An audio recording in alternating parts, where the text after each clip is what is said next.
Sporting chance for you. Nigel Mansell, David Gower, Gary Numan, and Stevie Wonder.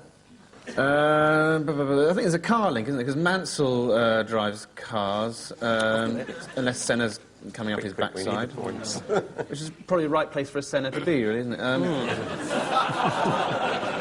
It's about planes. Hang on, stop trying to get points. Is what he was going to say. I was going to say, is it about planes?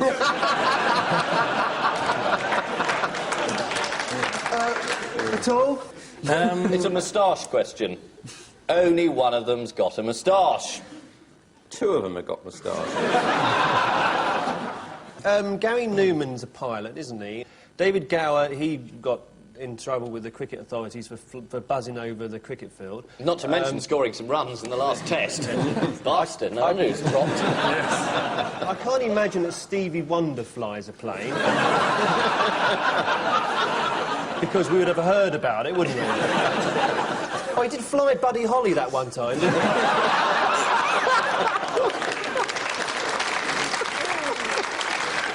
Which was only his second job, because he'd just got over the trauma of flying Glenn Miller. So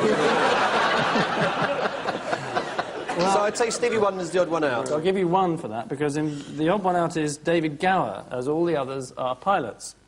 Although, I'll answer your question in a moment.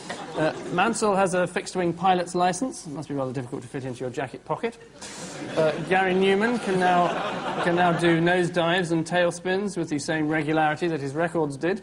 And Stevie Wonder took the controls of a Cessna 182. He said everything was fine for a few minutes, but then the plane suddenly nosedived. That was enough for me to catch the flying bug. So, if you ever come across something called Wonder Airlines, or you're on a jumbo and the pilot walks past wearing dark glasses humming "Isn't She Lovely?", I'd give it a wide berth. Lord Whitelaw, Mark Thatcher, Gary Numan, and Gavin Nash, aged 9. Who's Gary Numan? He's, leader of a popular beat combo. Right, well, he's the only one I don't know, so I think he's the odd one out. No, if you know who the little boy is, you'll know the answer to the question. Has he got the other 3 locks in a cupboard?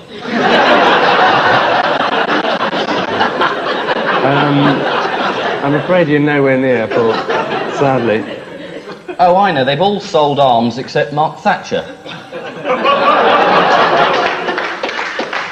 Well, you're not far off. The answer is that all of them own guns, apart from multi-millionaire Mark Thatcher, who, as the Commons heard this week, helps flog them to Middle East dictatorships.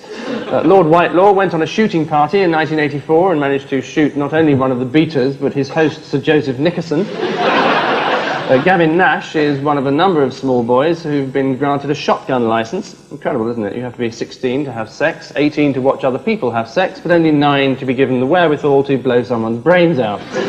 Arms deals involving Mark Thatcher were being investigated recently by British journalist Jonathan Moyle, who was found dead in a Chilean hotel, having received a lethal injection in the heel. The British Embassy refused to help local police and even tried to make out that Moyle had died of masturbation. Doesn't it make you feel proud to be British?